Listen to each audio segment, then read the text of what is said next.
Welcome to the Dispatch Podcast. I'm your host, Sarah Isger, joined as always by Steve Hayes, David French, and still Jonah Goldberg. This podcast is brought to you by The Dispatch. Visit thedispatch.com to see our full slate of newsletters and podcasts, and make sure to subscribe to this podcast so you never miss an episode. We'll hear a little later from our sponsor today, Gabby. Today, we're keeping with our new format.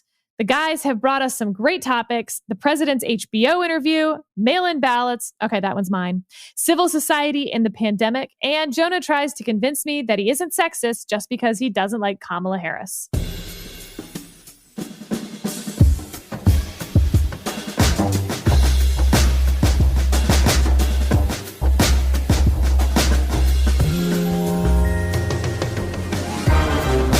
Let's dive in. Steve, coming to you first with the Jonathan Swan Axios interview with the president. Usually it is behind the HBO paywall, but they released it, quote, in the public interest. Yeah, I think it's one of the best two interviews, most effective interviews that we've seen of Donald Trump since Trump has been president. The other one was Chris Wallace, our colleague at Fox News, from just a couple weeks ago. But it's the kind of interview that I think if you haven't watched the whole thing, you should take the time to do so. We'll put a link in the show notes. But it was a fantastic interview. I think there were several reasons that it was as good as it was. Jonathan asked very smart follow-ups. He came obviously very well prepared, knew his brief, and was able to push back when the president came back at him, sometimes with sort of bluster and volume. Jonathan was able to sort of calmly and dispassionately point back to the president and point him to the facts on which his questions were based.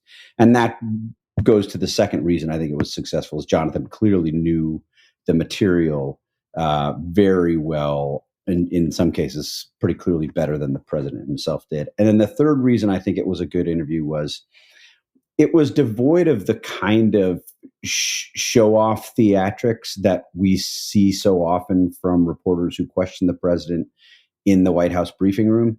It's certainly the case that the president loves the entertainment aspect of those exchanges in the briefing room when he does his press conferences, but so do a lot of the reporters. And the criticism of reporters for not taking the briefings seriously, for focusing on things that they know will get them a viral clip rather than trying to extract information. I think a lot of those criticisms are well-founded. There was none of that in this interview with Jonathan Swan. There were a number of topics that he covered that I thought were particularly interesting, and a number of exchanges that we can get into a little bit in more detail. I think one that stood out was about the status of the coronavirus. And it was very interesting to listen to Swan, who conducted this interview on July 28th, so almost a week before it was released on HBO, press the president on what some had described as the president's new tone, where Swan said, Mr. President, you're taking this more seriously. You're advising people to wear masks. There seems to be a shift in the White House messaging on this. How long can you stick with that? And suggested that some happy talk from the president was likely coming. And as it happens, as of this morning, in an interview on Fox News, the president said, this thing is just going to disappear. It will go away soon. So Swan, I think, pressed the president in a number of different ways that were not just the kinds of things that got caught up in the moment, but spoke to sort of broader issues. I'll leave it there. I know you all have watched the interview, eager for any impressions that you have or particular highlights. David? I watched it and I just had a one-word question. Why? So after the Chris Wallace interview, which did not go well for the president, he sits down for this interview when everybody knows that Swan is going to come prepared. He's a very sharp questioner.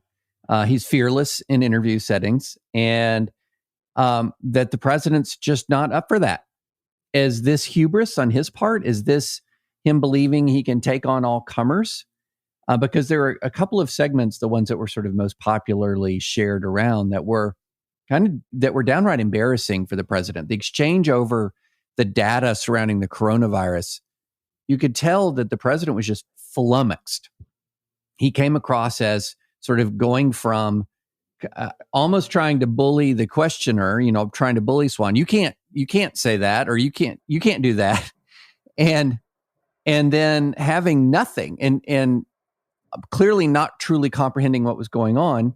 And then you came away from the interview thinking, does he even know what John Lewis was truly famous for? It was almost like, imagine if Trump was talking about the death of John Glenn and saying, oh, the senator from Ohio. And so I couldn't figure out why. Okay, I have a theory. It's kind of let me just jump in to give people context for the John Lewis comment, because I think it's important. Jonathan Swan asked the president whether he thought John Lewis, the famous civil rights activist, longtime legislator, had led an impressive life. John Lewis, who passed and was memorialized this past weekend. The president didn't go to the memorial service, and Swan had asked the president whether John Lewis had led an impressive life. And the president's first response was, he didn't come to my inauguration. He didn't come to my State of the Union speeches.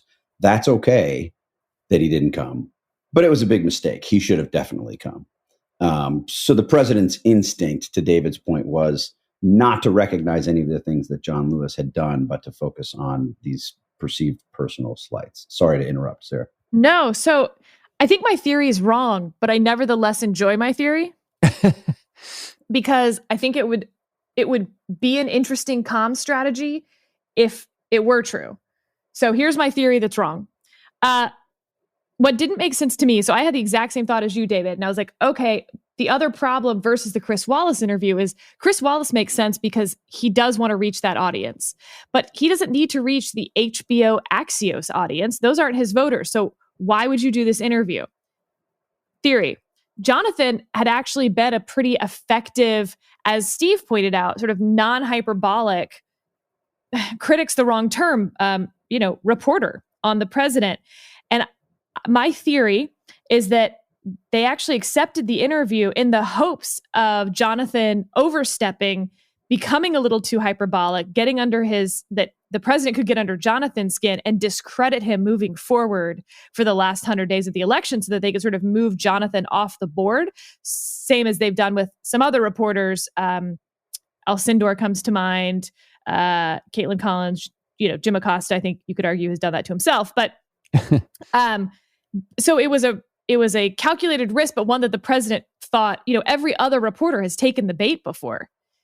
And what I think was remarkable about it is that Jonathan didn't. And so in that sense, it didn't work, even if my theory is right, which again, pretty sure it's not. And two, the only part is, the videos had 39 million views as of, I think yesterday afternoon was when I checked. But those 39 million people probably aren't that relevant to this election, if you know what I mean. They're going to be high information voters who were not undecided when all of this. So, was the risk that great to the president? Maybe not as much as you think. All right. So can I chime in now? No. To be clear, Jonah has this, he's wearing a fleece like he's in Silicon Valley, but then he also has the bandana for the mask. So I told him he looked like he was ready to rob a bougie, Starbucks. And I did go to Starbucks this morning. I'm in Jackson Hole, Wyoming, in the family truckster parked in a parking lot. There's a great house. There's a house nearby that's got laundry out on the clothing line, and it's got a great sign on its fence that says, "Beware of the log." And it just has it's over a log on the front lawn, which I just thought was interesting. Anyway, so I don't necessarily disagree with everything. I have one of the things just two of the things that Steve said, and we're supposed to respond to Steve a little bit, so I'll give it a whirl. I think need a little pushback a little bit. One was where he, in a tone of almost surprise, said something to the effect of, and there were even times when Swan seemed more prepared than the president. I think Trump goes into an enormous number of interviews less prepared than his interviewer. But for the reasons that Sarah alluded to, usually the interviewers can't resist preening and doing their sort of Acosta routine. And so the preparation doesn't really matter because they get sanctimonious and they kind of lose it. The other thing, which is related, that Steve said is that, and this is not a point of disagreement, but it should tell us something interesting. Steve said that the two best interviews, two most effective interviews of Donald Trump in his presidency were the Chris Wallace one and the Jonathan Swan one. I'm inclined to agree. Now, those both happened this in 1 month. Yep. Towards the end of his first term, which should tell you something about the state of the media. It should tell you something about the media strategy of the Trump White House, that it took this long to have a really effective probing interview where the reporters didn't take the bait, but instead asked competent follow-up questions. And I don't think it's all on the media. I also think, Trump is trapped without the ability to do these rallies to have to do more media. And he went into this with a confidence that he often has, but was more misplaced than usual, because it really does seem that now, I don't know, what letter are we on? It's not the B team anymore. It's like the D team of the people around Trump. And there have been all these stories about how there are these people who are giving him information that is bad for messaging, that is also not true, but that reassures him. And so when he goes into the interview and repeats the stuff that his staff told him, because that's the stuff he wants to hear rather than the stuff he needs to hear, he looks even more out of touch. The last point I'd make, and I alluded to this on Twitter, but it's interesting. I used to be a television producer. When I was still doing television, you still had different formats of tape, and there was still a big debate about whether film was better than video and all of these different things. And most of that is behind me now, but and the rest of us. But there was something, I think, significant. I don't want to go all Marshall McLuhan and meta here, but there was something really significant about the videography or the cinematography of that interview. The camera style of it moving around, the fact that Trump has gained what many of us call the COVID-19, and the almost, and because it wasn't on cable news, which, whether it's Fox or MSNBC or CNN, is so garish in sort of its colors, sort of like, what is that, Lichtenstein, the artist? It's those bright comic booky colors that are on cable. That was all bled out and washed out. And he looked like an overweight man, sort of out of his depth in terms of, and Swan looked like, the young whippersnapper who's got all his facts together. And it was sort of like one of these consultants from 20-something consultants from McKinsey going and interviewing the paper mill owner who still uses the fax machine. And I think there was just something that was sort of bad messaging for the president on a level that we haven't seen before. So if I can jump in with two quick responses, I think to pick up on one of Jonah's points, absolutely correct that those two interviews have taken place within this last month. I think that's notable, not just because it suggests that the campaign is putting the president out a bit more, taking more risks, but also what it says about the interviews that have been done to this point, right? They've mostly been done. I mean, I don't know how many interviews Sean Hannity has done on Fox News, but when Sean Hannity's doing interviews, he's not asking probing follow-up questions. If anything, he's trying to clean up when the president makes a mistake. The Sean Hannity is one of the only people in America who's more pro-Trump than Trump is, which is saying something for somebody who's such a well-known narcissist. So I think the president is out of practice. He's not used to getting this. He's used to getting some pushback in the briefing rooms, but not this way, not the way that both Wallace and Swan did it so effectively. Second, to Sarah's point, I have a theory. I'm not sure it's wrong. I think it actually might be right about why the president is doing this. I think the president's campaign thinks that the their main argument right now, they've been flailing. They've been looking for an argument to use against Joe Biden now for months. They've tried Ukraine conspiracy theories. They've tried suggesting he's senile. They've tried saying he's a far left activist in sheep's clothing. All of these different arguments, none of them have seemed to work. And the one they seem to be settling on, to the extent that they're ever going to really settle on one, is he's afraid to come out. He lives in his basement. He's afraid to talk to reporters. He'll never do the kinds of interviews that this bold, tough president, Donald Trump, will do.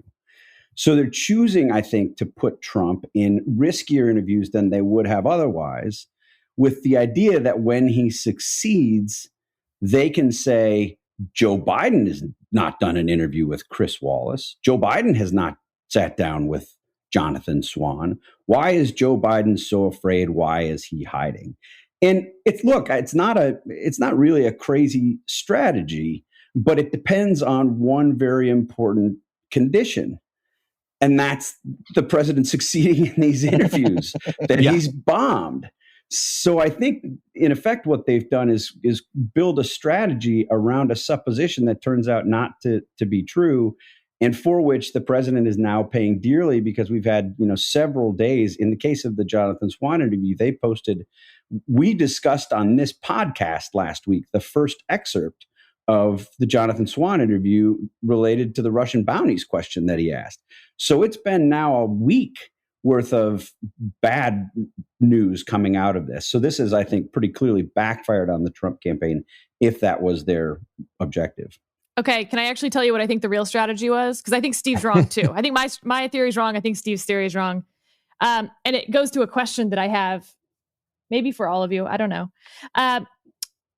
Everyone likes Jonathan. The president likes Jonathan. The staff likes Jonathan. He's a likable guy. He has that Australian accent. He's non-threatening in a certain way that's a little hard to pinpoint. That is just sort of that, I don't know, Jonah will have some, French, the oeuvre of Jonathan. And I think there's a reason that you're not seeing, if that had been a woman interviewing Donald Trump, anyone from the White House press corps who's female, I think it would have been a very different interview, even if that female reporter had said the exact same things, because he reacts so differently to women pushing him. And so I think you sort of have this perfect storm where Jonathan was well liked. He makes the ask, and the president's like, yeah, of course I like Jonathan. And it's as simple as that. Yeah, that makes a lot of sense to me. I'm not saying either of your wrong theories aren't partially right theories. You could see people saying, okay, let's give it to him because we like Jonathan. And here are some other reasons why this is a good idea, as they talk themselves into it. But, look, I think Jonathan Swan's a great reporter. He's a really nice guy. I like the guy. My only lasting complaint about him is he once said something that I had said during a commercial break on Special Report. He then quoted me on air. Oh, and he felt really bad about it afterwards, but it was fine. I was just like, dude, what happens during the commercial break stays in the commercial break. And but some of his reporting, again, this is not a criticism, but some of his reporting is he's very good for getting Trump White House trial balloon stuff out there. He does, people give him little things. He makes a lot out of them. He parlays that into things like presidential interviews that are career making and all the rest. So good for him.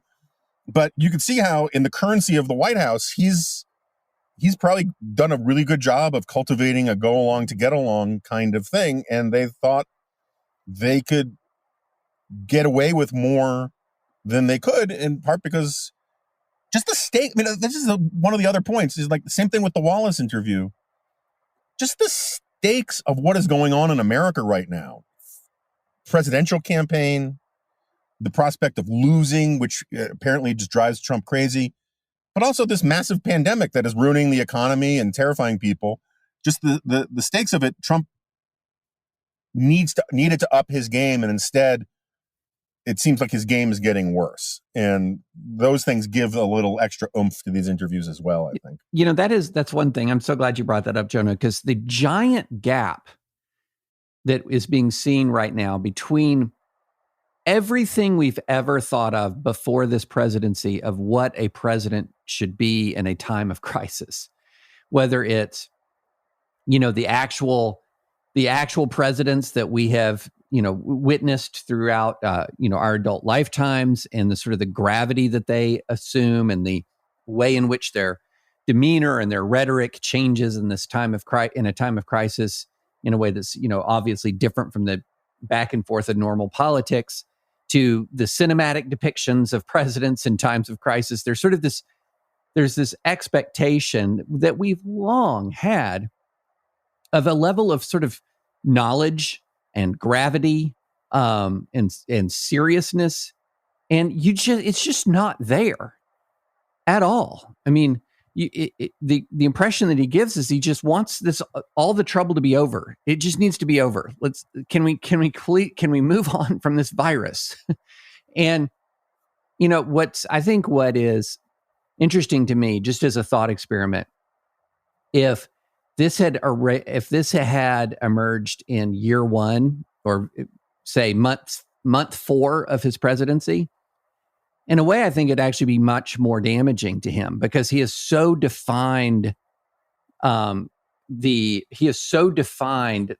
role of the president down, or the cultural presence and the gravitas of the presidency down, that we've kind of thought, yeah, this is basically going according to the Trump script here, and a lot of us are just numb to it. I mean, it's just numb. I've noticed that the presidential race has pretty much stabilized right now. It seems like if you go to 538, it's around a bouncing between 7.9 and 8.2 gap. His approval and disapproval ratings have stabilized once again at guess what? His norms. I just think it would have been, it's an interesting thought experiment to think, before we were habituated to who Trump is as president, how would this have landed? Well, speaking of the election and how things are going, let's move to our next topic, which is me. And I want to talk about mail-in balloting with all of you. Oh, man, I thought our next topic was you. You said our next topic, which is me. And I was like, we could have like an est session here and we could all talk about Sarah for a little while. We'll do our 360 feedback live on the Dispatch. Airing of grievances. So the president yesterday tweeted, whether you call it vote by mail or absentee voting, in Florida, the election system is safe and secure, tried and true. Florida's voting system has been cleaned up. We defeated Democrats' attempts at change. So in Florida, I encourage all to request a ballot and vote by mail. #MAGA. Okay, this is interesting. So for weeks, he's been encouraging his supporters not to vote by mail, and that vote by mail is rife with fraud, and that the election will be rigged because of mail-in ballots. And the pushback from reporters repeatedly in the briefing room or to the press secretary in her briefings has been, yeah, but the president voted absentee in Florida. So I think that him now exempting Florida, and he also, I believe, has exempted Texas, a different statement. But anyway, is like, well, that's why it was, that takes away that argument from the media.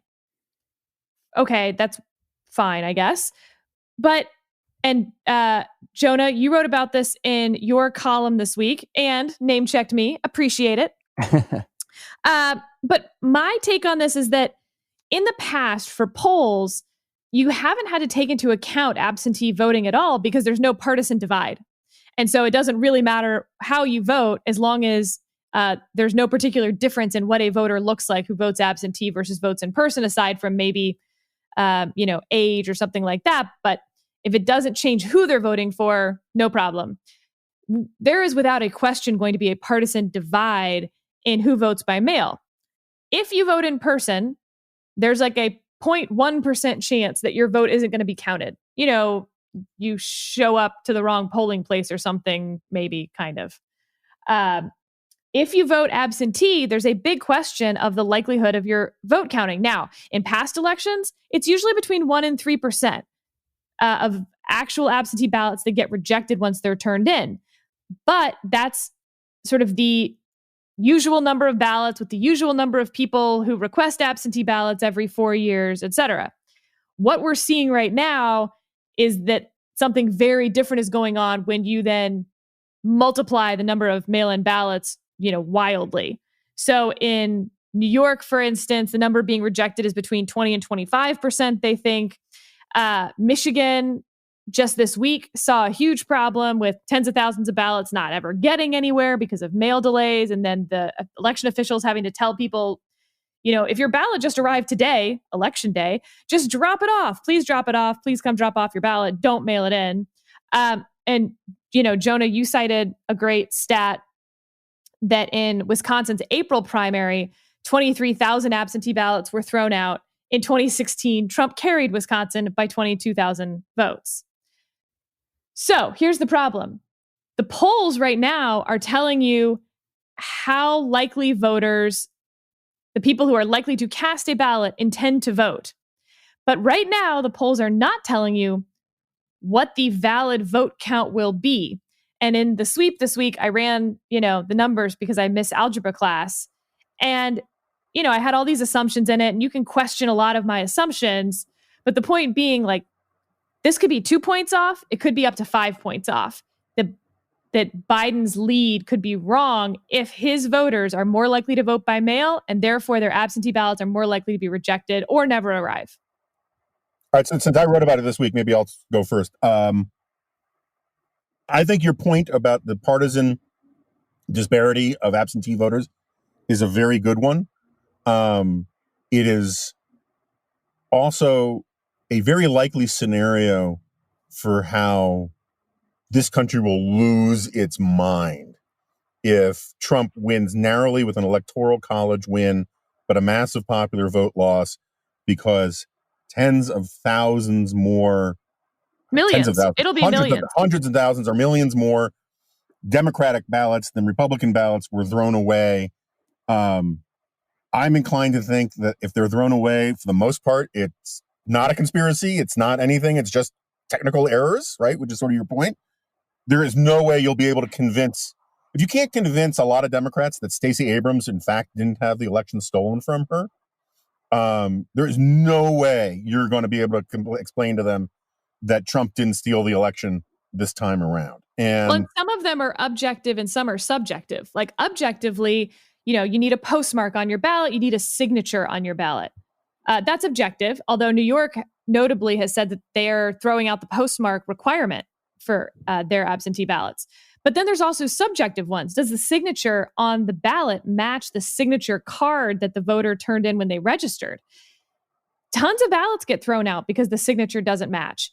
You think that that's not going to end up with I'm just picturing, blown up pictures in court of signatures and pointing to them and no, see, look at the eye on here and so the only sort of just the point I made in my column, which dovetails with David's point from the last conversation, is just simply that this is another example, another facet of how the administration's response to the pandemic is to just sort of pretend it's not there. And if you listen to the way Trump talks about absentee balloting, whether you agree with him or not, if it was a movie, you would think it was leading up to him saying, and that's why I am announcing this massive federal effort to make sure that absentee balloting works during this pandemic. We are going to do everything we can to work with the states to assure the legitimacy of our election. And he doesn't do that. He does some other thing. And because whatever his motives are, and I have theories about his motives, he doesn't want to do the hard work that the predicate would require in saner times. And I personally thought that the Florida tweet that you read at the beginning was the jump the shark moment for the whole mailing balloting argument. It was almost, it was almost, you can almost hear his advisors saying, hey, by the way, most of your voters are oldsters in Florida, and they really need to do absentee balloting. And so he just says, okay, well, I'll tweet that it's okay in Florida. And I think it just completely muddied the waters. He's not going to have a great response to follow-up questions about that. And at this point, I think just everyone needs to ready themselves for the fact that the election month is going to be a very ugly time, and we may need to all decamp and do this podcast from David's house, because he is prepped for the end times. Oh, I'm ready. But, Jonah, you raise a great point, because you feel like, and news just came out today that a fully 25% of the mail-in ballots from Brooklyn in the New York primary were disqualified initially. 30,000 out of 120,000, and the vast majority weren't because of voter error. That's a disastrous ratio right there. That's a disastrous ratio. And you feel like you've got all of these people, they're like on the deck of the Titanic going, Iceberg. Yeah, it's right there. It's getting closer and we're still heading towards it. Still there. And again, like as Jonah's saying, and no one is saying, and therefore at the national, the president of the United States is not saying, and therefore we are going to turn the wheel of this ship to avoid the collision. Instead, it's, yep, we're going to collide and it's going to be their fault, or it's going to be their fault. And if we do have a meltdown, which is at this point, an election, not night, we wouldn't even say night anymore, an election week meltdown. If we do have a meltdown, we're going to talk about a stressor on this country that it does not need. It does not need this. This is something, at some point, if you're looking at the scenario that Jonah's talking about, of could it be that Trump could be reelected by very narrow margins in the swing states, in spite of, with hundreds of thousands of excess ballots being cast out, and in spite of a multi-million popular vote loss? We would have to raise the question of it. Does that present an existential threat to our country at that point? That we would literally have to be raising that as a real question. Can you imagine the passion and the heat and the rage and the anger around that? Can you even imagine? And we're saying, and what are we doing about this? What are we doing about this? And at the national level, the national response is so phenomenally ineffective. And look, that doesn't relieve the state officials of their obligation of competence. What happened in the New York primary, God help us if that happens in a swing state in the general election, and every state election official should be doing everything that they can to prepare for this. But the fact of the matter is, our states right now are stressed financially. They are stressed financially. And the entity that has the resources is not moving in to provide the necessary assistance. And that's a national scandal. And it could threaten the very fabric of this country in less than 100 days. Steve, are you going to vote by mail? I would actually. I already sent in my request for my absentee ballot. I'd like to say that David is being hyperbolic here, and usually from somebody who's the voice of reason. David is the one who's always telling us, "Calm down, calm down. This is not Flight 93. The country's not going to go into a tailspin." I think he's right, and there are additional reasons to be concerned. One of the things that's been striking, if you've read the reporting recently about these problems in New York and elsewhere, is that the rules don't seem fixed. The rules change. Mm-hmm. If you go back to the questions that sort of caused so many problems in the aftermath of Florida in 2000, it wasn't necessarily that we couldn't figure out how to tabulate the results, so much as it was you had both sides pushing and pulling on a daily basis in courts, on cable television, at the Secretary of State offices to change the rules, to change the rules that ought to have been fixed. And I think the problem right now is you're starting to see this play out in these lesser elections that are of much less consequence. And the concern is this is a harbinger of things that we'll see at the national level. I think it behooves state election officials to get out soon and get out often in a public display of how exactly these votes will be tallied when they come in. Arguably the most important thing that state officials can do.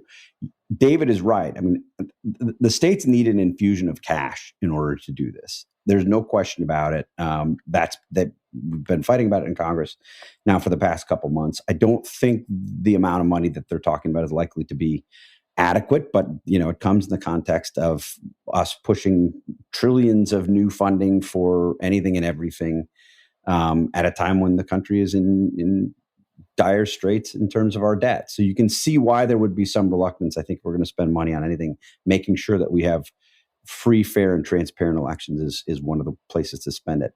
The final point, there's something else the president and his supporters are starting to do, and it's even more worrisome. They are calling now publicly for a victor to be declared on election day. And you're starting to see this. This is picked up this week. Given everything that all three of you have just said about the likelihood of that happening, it's dangerous if you reduce the legitimacy of the election to that one criterion. Can we declare a winner on election night? If not, the thing is suspect. That's what they're doing right now. And it's extraordinarily dangerous when you know that they know that likelihood is decreasing every day and that the Trump campaign and the RNC are actively taking steps to make it less likely. Well, here's the good news. And by the way, David, we haven't actually talked about what our topics are going to be for advisory opinions, plug, on Thursday this week. But clearly we have to talk about the Nevada lawsuit and the difference between mail-in ballots and absentee ballots and what, I can't believe states are still deciding this, that to Steve, to your point, to not have that regular order, if you will. We're less than 100 days out. But look, we'll end on a sunny note. If in-person votes, which we will have tallied on election night, 9, 10, 11 p.m., are favoring Biden, then it's done. The election's over because we'll have enough polling showing that Democrats were far more likely to vote absentee. So there's really no chance that even with tons of absentee ballots outstanding, that they're going to make up a difference for Trump, most likely. The nightmare scenario is the reverse, Steve, to your point, which is, Trump's up 2 at 11 p.m. on election night, and 40% of the ballots are mailed. Then we got a problem. And let's take a quick break and hear from our sponsor today, Gabby. We're all looking for ways to save money, especially now. When's the last time you looked at how much you're spending every month on car insurance, homeowners insurance? Now's the time to check out Gabby and see about getting a lower rate for the exact same coverage you already have. Gabby takes the pain out of shopping for insurance by giving you an apples-to-apples comparison of your current coverage with 40 of the top insurance providers. Progressive, Nationwide, Travelers, you name it. Just link your current insurance account, and in about 2 minutes, you'll be able to see quotes for the exact same coverage you currently have. Gabby customers, on average, save $825 per year. If they can't find you savings, they'll let you know so you can relax knowing you have the best rate out there. And they'll never sell your info, so no annoying spam or robocalls. It's totally free to check your rate, and there's no obligation. Take 2 minutes right now or after this podcast to see how much you can save on your car and homeowners insurance. Go to Gabby.com/dispatch. That's GABI.com/dispatch. Gabby.com/dispatch. Next topic is David. David, you recommended an Atlantic piece to all of us, which it's funny because it's written, now, and yet it feels like it could be written 5 years from now, looking back on this year.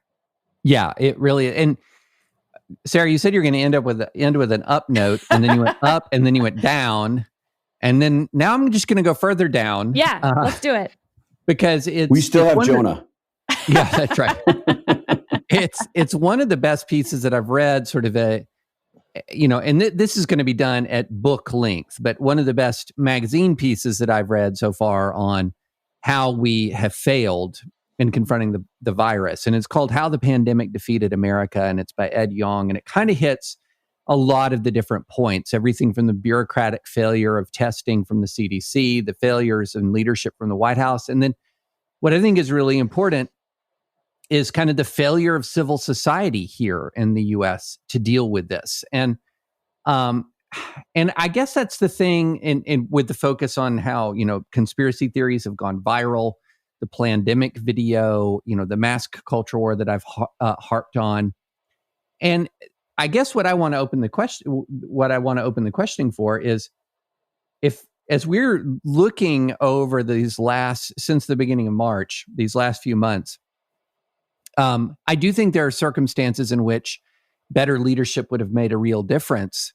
But one of my questions is our civil society degraded to the point where we were going to be at a disadvantage compared to many other developed countries anyway?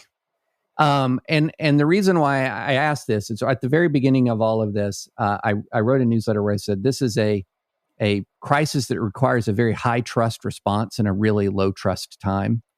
It was a novel coronavirus, new. We were filtering what we knew about this through the very sort of administrative bureaucracy that people so distrust. And, in the background of a lot of demonstrated incompetence from government officials, it just seems like this was the perfect weapon to hit this culture at this time. And, I think the thing that's most dispiriting to me about all of this is that aspect. You can correct the failures of leadership. Can you correct the failures of civil society that we've seen? And that's the thing that's been most dispiriting to me about this, is that failure of civil society. Woof. It's a great point. First of all, to underscore David's initial point, it's a terrific piece, very much worth reading. And it's written by somebody who wrote a piece in 2018 talking about how the United States was not prepared for a pandemic. So This is someone who has deeply reported this issue, and I would say has focused on the kinds of government level failures that David references. But to answer your question directly, David, I think there's no doubt that our sort of crumbling civil society and widespread and growing lack of trust is a huge factor.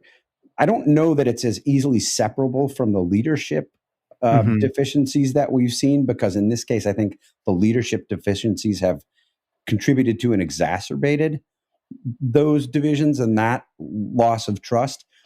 But you just go back and look at how the 2016 campaign itself unfolded, and you can see evidence of the kinds of problems that we're seeing manifest in the response to this every single day.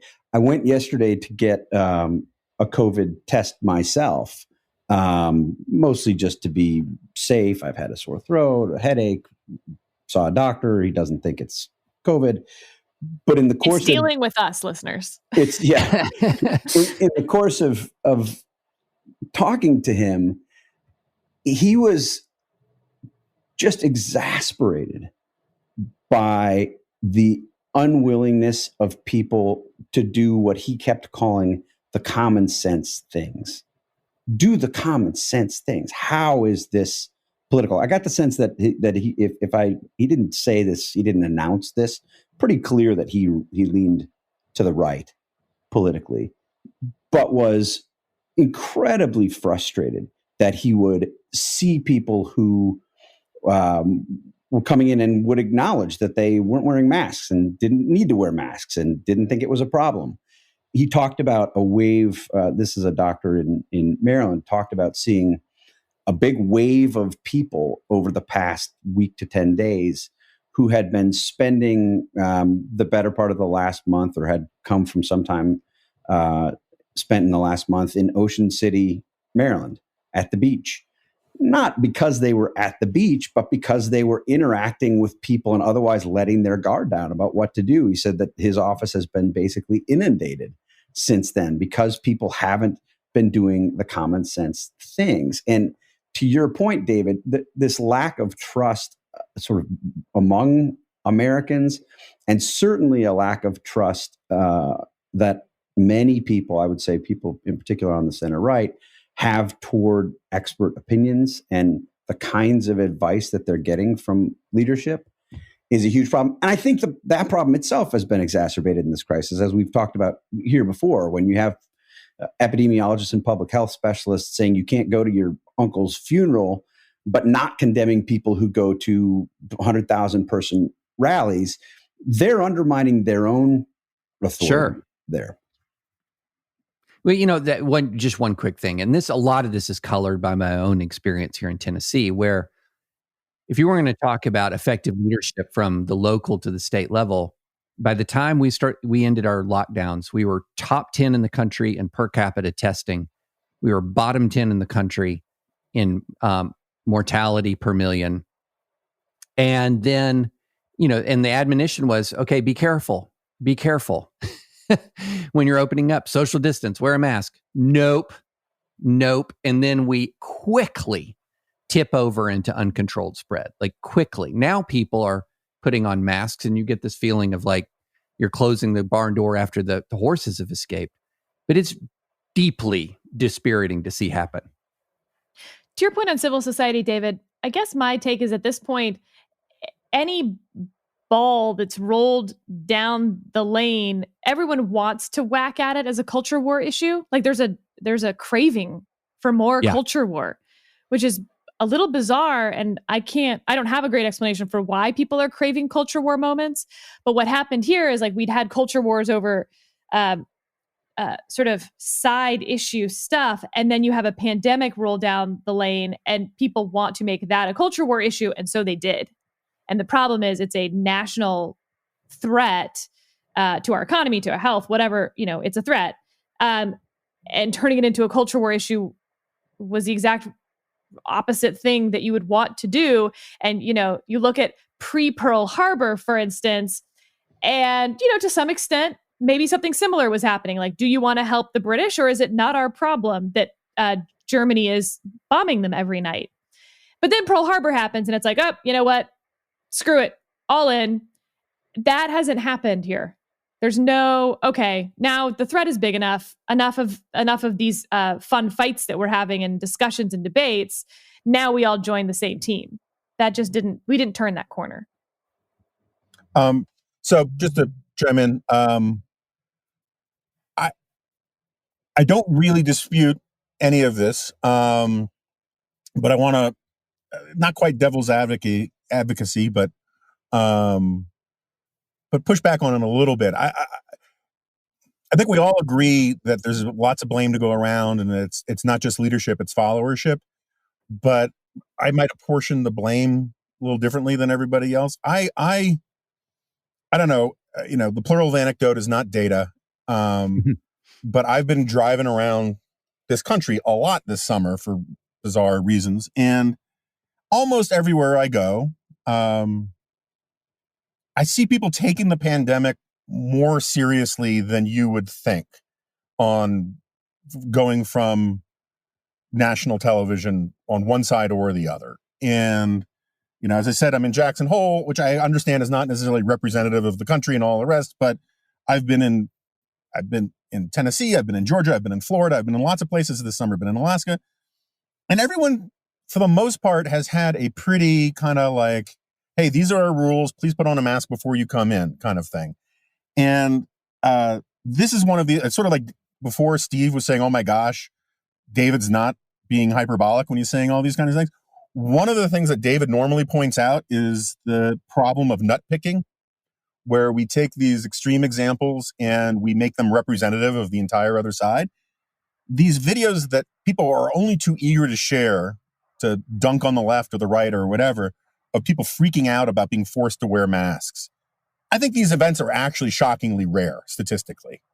And we blow them up to be representative of this major dysfunction in American life. And I'm not saying there isn't dysfunction. All I'm saying is that the volume of it may not be a 9. It could be more like a 6. And I think that's fair. Yeah. I think you look back on World War I, which, I'm not a huge fan of. And civil when society, David was just a teenager. That's right. Civil society was a lot healthier by almost all of the metrics that we talk about civil society. And its response to the pandemic of the flu was terrible. And its response to the war itself was terrible. You had people, there are hundreds of these cases. A guy refuses to stand up for the national anthem and he's shot to death and the jury lets him off. A guy, says something about the war effort and a crowd beats him to death and no one is arrested. Those are examples of civil society galvanizing the other way to everybody's detriment. And I kind of think that our response to it on the ground level is not great in every instance, but it's not as bad as people claim. And the one thing that I didn't get to point into the last segment, I think actually fits here, is that we are blaming local leaders, we're blaming the Trump administration, and they all deserve their blame for the mail-in balloting stuff. But the mainstream media also deserves a chunk of blame for that because Trump is so opposed to mail-in balloting. They want to make it sound like there's nothing wrong with mail-in balloting. And there are huge problems with mail-in balloting that we need to address. And that just points to my larger point is that everybody, Sarah, I completely agree with you. People idiotically wanted to turn this into a culture war fight. And I've written about how I think the nationalists, however you want to define it, blew a once in a century opportunity to change our politics in their favor. And they blew it. And it's amazing to me. But one of the reasons why people are so desperate to turn this into a culture war fight is that culture war fights are monetizable. Yes. Charlie Kirk is beclowning himself, but it's a cha-ching moment for him to talk about how, he won't wear masks because he believes in liberty. And when you actually meet people in the real world, there's just not a lot of people who actually subscribe to that point of view, but they like listening to people who do. I'm glad that's your experience, Jonah, about people taking it very responsibly. There was about a 2-week span of time in Tennessee. Now, in Nashville itself, in the city of Nashville, I understand it was different. Outside of the city of Nashville, I would go to Kroger, 1 out of 10 people would have a mask on. I'd go to get some food at Chipotle. Nobody had a mask. Nobody would have a mask on. So I maybe I had some really bad luck, but I remember coming back from a shopping trip and saying to my wife, buckle up because it's going to be bad. Just what I was seeing with my own eyes. And so, I think where you stand is based on where you sit. And I got really dispirited based on where I was sitting and what I was seeing. So other people have had different experiences, to be sure. Let me just follow up on that. I mean, I think, well, first of all, I think you're right, Jonah, to suggest that as a general rule, if we want to believe that the media is engaged in sensationalizing individual incidents or making trends out of things that may not be trends, that is one of the surest accurate critiques of mainstream media that one can make, and I would say including and especially cable media. I think the problem here is, even if you're right about that, given the nature of the virus itself, those lone nuts are a huge problem, right? They can be the super spreaders. So even if it's a relatively small or a smaller than one might think given media coverage of the phenomenon issue, it's still a significant problem because you can have these moments that are super spreader events. You can have these individuals who become super spreaders because of their individual careless behavior. And I think that's the problem. The bigger question, I think, I think that's a totally fair point. The one question I would say is, if, let's say you're right, for the sake of argument, that this is overblown, that your experience is representative, that really it's not the way that it's been depicted in the media. We still have to explain why the United States is doing so incredibly more poorly than everybody else, which was to go back to the original thing, one of the ways in which I thought Jonathan Swan so effectively pushed the president. The presidents would say, no, our cases aren't that bad. Our deaths per cases aren't that bad. But in virtually every other metric, we have been badly outperformed by developed nations, by less developed nations, by nations without the infrastructure that we do, by nations that are almost by definition all poorer than we are, that don't have the medical.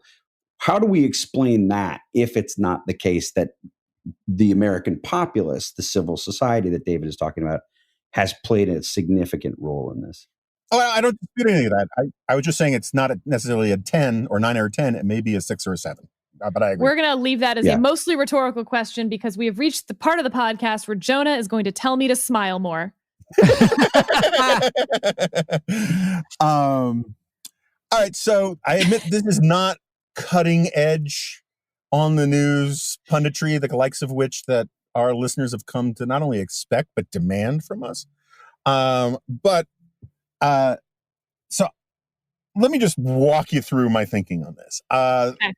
So, and I'll, as Winston Churchill said when his robe accidentally fell off on a visit to the White House in the private quarters, I have nothing to hide from our listeners. Part of the reason why I picked this topic is I want to bait Sarah. So, Kamala Harris, according to the latest, scuttlebutt, is in the final 2 or 3 contenders. And last week there were a bunch of stories in places like Politico and elsewhere about how some Biden supporters were lobbying against her, and one of their arguments was she was too ambitious. And this was something of a bloody shirt for a lot of prominent sort of media women, feminists, who see this as a code word. And I want to stipulate up front and take away a big chunk of Sarah's opposition to my point. I agree it's a code word. I agree that it's sexually loaded. It's loaded sexistly in certain ways. At the same time, the argument that people have been having for a very long time about what Biden's pick for vice president should be is, should he pick someone who is sort of a loyalist, who will help him with his agenda, or should he pick someone who is has outside power bases, who will from day one be looking to launch their own presidential bid? This is particularly important given Biden's age, the sort of caretaker agenda that he's kind of implicitly running on, et cetera, et cetera, et cetera. Now, this question of whether or not to have an inside person who's dedicated to helping the president versus an outside person who has independent basis of support and therefore can help the administration by, galvanizing support outside of a traditional thing. This is a debate that has occurred with every VP pick going back 200 years. And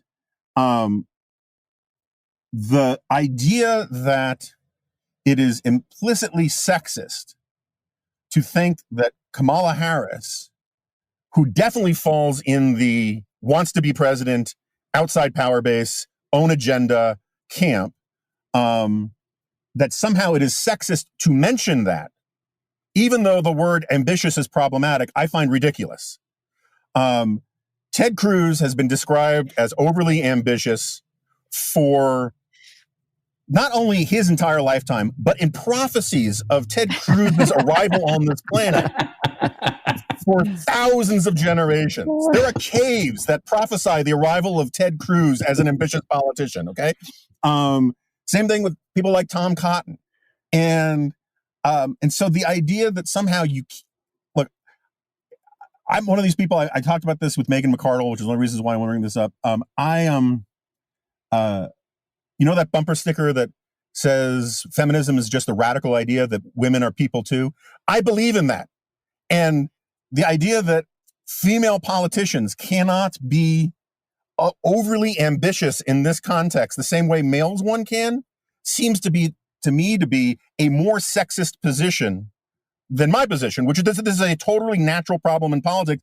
And just one last point, to add in that this is a sexist thing I would say about Kamala Harris, when Biden has already agreed that no matter what, he's going to appoint, I think with the way CNN puts it now, a person with a cervix, it just strikes me as additionally bizarre. Okay, I'm done with my rant. All right. So first of all, Jonah told me late last night that this was going to be his topic. And so as I was drifting off to sleep, I was just going through all of my Jonah arguments. And you know what, Jonah? I totally knew you were going to bring up Ted Cruz, and I was ready for it. Okay. But I can't believe you actually did it. Like, makes me so happy inside that I now can like speak Jonah in my head. That's not something to be happy about, but anyway. So first of all, I'm very pleased on this podcast, for instance, that most of the criticism that we get is that I interrupt you guys too much, which is sort of like reverse sexism, that like you guys never interrupt me. I'm constantly interrupting you. So good for us, right? Like we're in the 21st. I don't think that's true. I mean, I don't know. I reclaim my time. Okay, here's what started some of this, Jonah, which maybe you're not actually familiar with. It was Ed Rendell saying that Susan Rice did well on her TV appearance because she smiled more, and quote, that's something that she doesn't do all that readily. And she was, quote, actually somewhat charming. And then said that Kamala Harris can rub people the wrong way. Okay, first of all, totally agree. Men can rub people the wrong way and women can rub people the wrong way. It reminds me of my calculus class in high school where my best friend and I would do our exams together, and she would get an A, not exams, homework. Exams together is a problem. She would get an A and I would get a D, and I would go up to the teacher and say, I don't understand, like we have the exact same answers. And she would say, yeah, but it's not that your friend deserved an A. She also got the wrong answer. She just has nice handwriting. So her wrong answers got counted as right. Yes. Ted Cruz, Jonah made a face.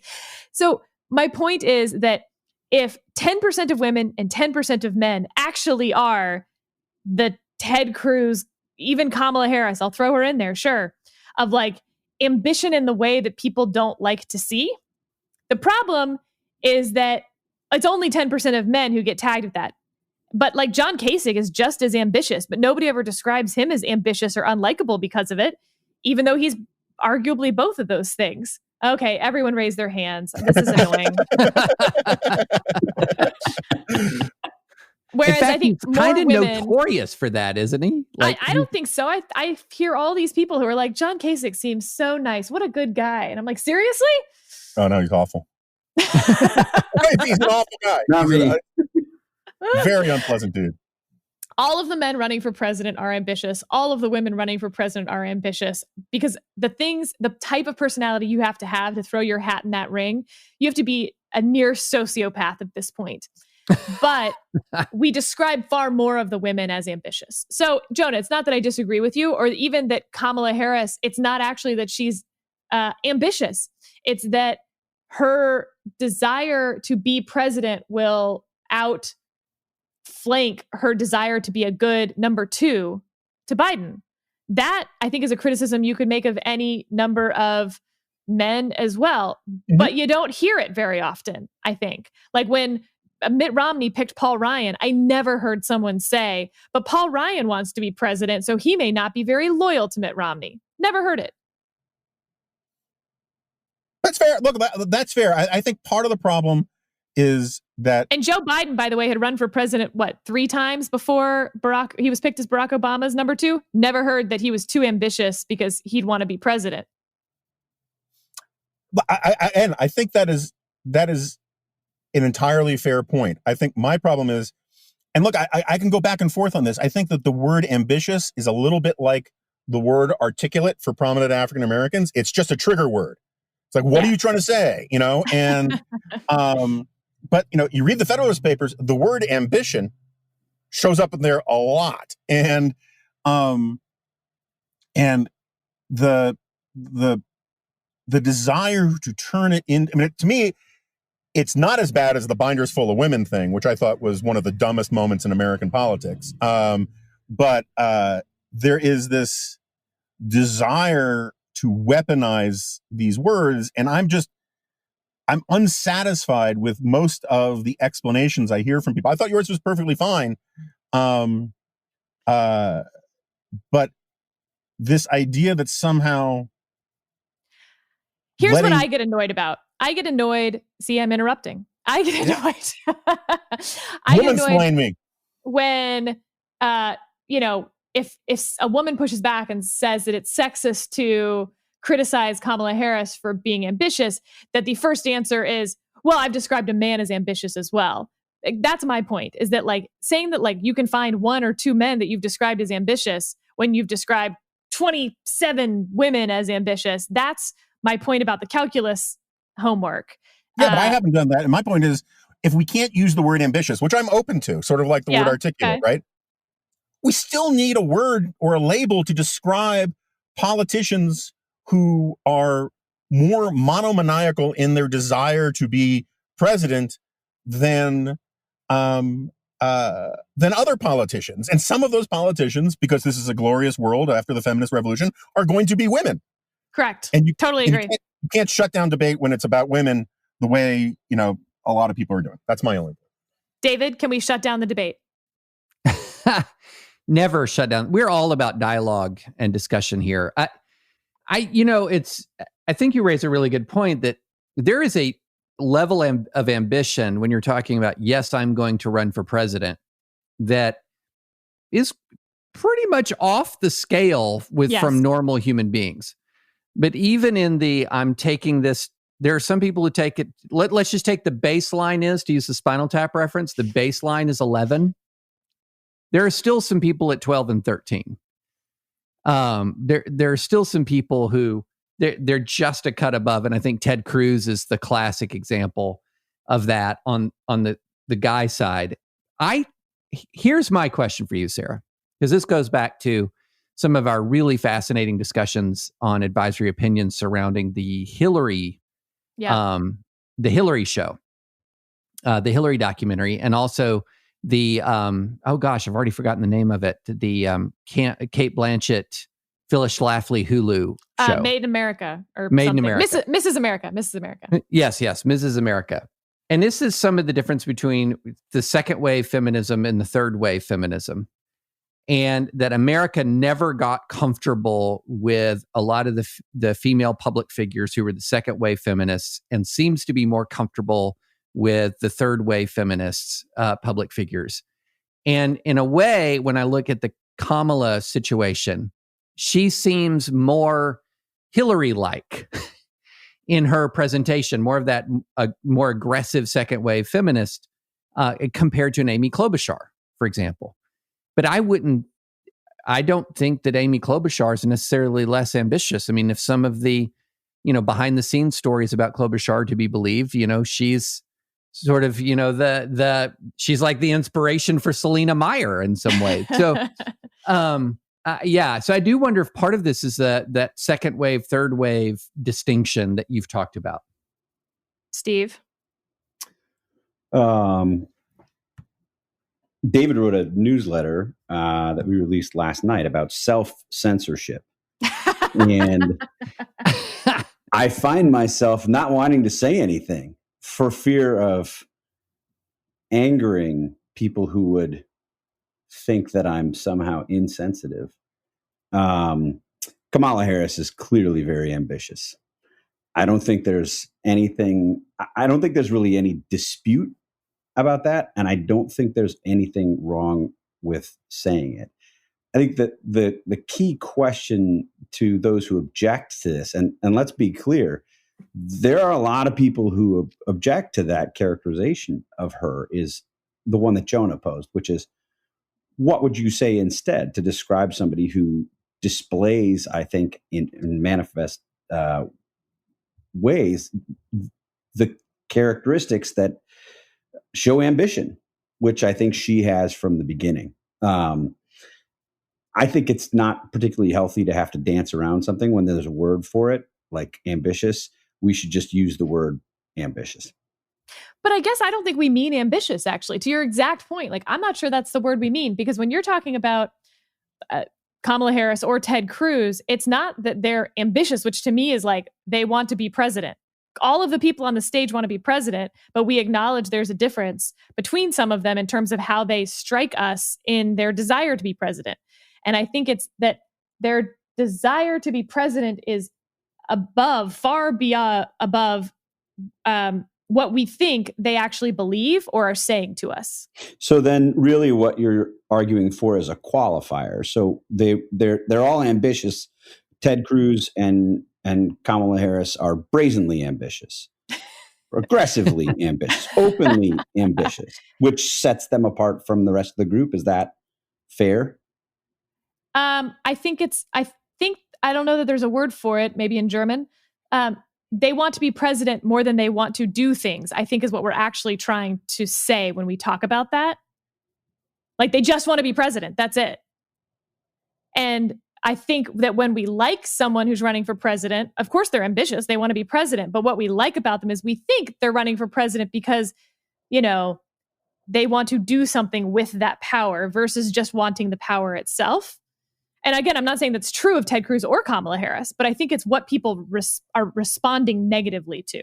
No, I think that's a fair point. Not to interrupt you, but I am willing to test drive the proposition that feminists will have no problem with me referring to Kamala Harris as craven.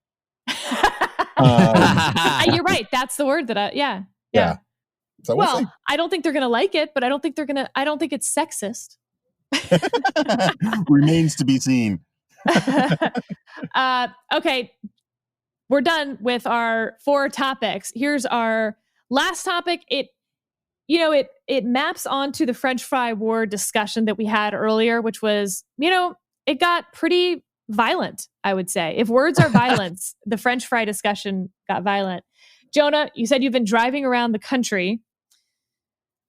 Presumably you've had to stop to eat several times. Most of the time on road trips, there's the fast food options, but then if you just need to sit down, I would say that your 3 main options that you really know throughout the country are Cracker Barrel, Denny's, and IHOP. Have I missed any? And if not, where do you fall? Perkins. Oh, Perkins. Okay, I'll include Perkins. No, where do you not fall Perkins. on the Bob sit Evans down diner Americana? And we're going to start with you because fast food chain sit down diner Americana. This is tough for me. I don't frequent any of those 3 places all of that regularly, or much at all in tens of thousands of miles of cross country driving. My favorite fast food chain in the United States is probably Culver's, which is from basically Steve's neck of the woods. True. The custard? Custard is great. Cheese curds are great. Butter burgers. Enough said. Res equilopeter. What was that? Res equilipator? What? If I had to choose from the 3 that you listed, probably Denny's, because it's like the bottomless pot of coffee, your classic greasy breakfast kind of thing, which I still love. I'd rather go to a real diner than a chain diner like that, but I would say probably Denny's. David, you look horrified. I'm horrified. Let's put it this way. My loyalties run so deep that when we lived in the Northeast and we would drive back home to Tennessee to visit, in Kentucky and Tennessee to visit family, we would call our return to civilization entering the Cracker Barrel zone, which at that point in the early 90s only extended as far north as sort of like just in Northeast Pennsylvania, when you'd hit your first exit with a Cracker Barrel. And that was a big moment for us. We would pull over at the very first Cracker Barrel that we hit, and I would sit down and with enormous joy order an Uncle Herschel's favorite, which is the all-meat breakfast at at Cracker Barrel. And it's just a cut above. I mean, Cracker Barrel, for those who are not familiar with the lore, was kind of a bit player. Shoney's, especially in the South, was just the dominant force. And Cracker Barrel came in, and you want to talk about creative destruction, like the kind of creative destruction that the nationalist conservatives just hate.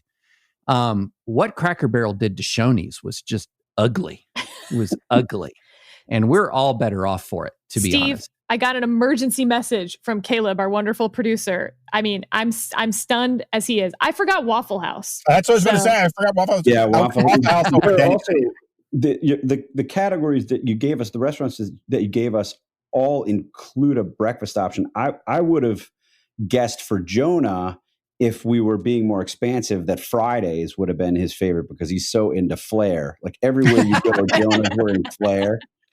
True, but true. since you didn't include that, I mean, the answer is clearly Denny's, and the answer is Denny's for one reason. Denny's has on its menu the moon's over my hammy, and there's no better breakfast sandwich. I mean, there are, but given the constraints that you've placed upon us, I mean, there are better bagels. Sam Bodo's bagel, bacon, egg, and cheese in Charlottesville, Virginia, better. But the moon's over my hammy. It's just an extraordinary sandwich for this restaurant character, and I think that makes Denny the hands down winner. Their hash browns are usually crispier than the others as well. So I have IHOP nostalgia. IHOP was next to our rival high school, so when we skipped school, we'd go to the IHOP next to the rival high school. And one time when we skipped school, we saw our principal there. And that has forever endeared me to going to IHOP because I have such happy memories of sneaking, trying to army crawl out of the IHOP. But also in Houston, we have a great place called House of Pies. And it is actually like this. It's like a 24-hour diner breakfast place, but that also has endless pies. And so if you're from Houston listening to this, you'll know House of Pies. I was thinking about it last night, which is why I asked this question, because man, I could really go for a 3 a.m. slice of pie when the brisket wakes up. But one thing about Waffle House, it's fabulous, except that 1 out of every 5 times you visit Waffle House results in what physicians call Waffle House stomach. Tell us more. Give us detail. No. We'll just leave it at that. We'll let that linger in our listeners' imagination and their memories, perhaps. Let us know what you thought of today's podcast. If you're ambitious enough to email Jonah, go for it.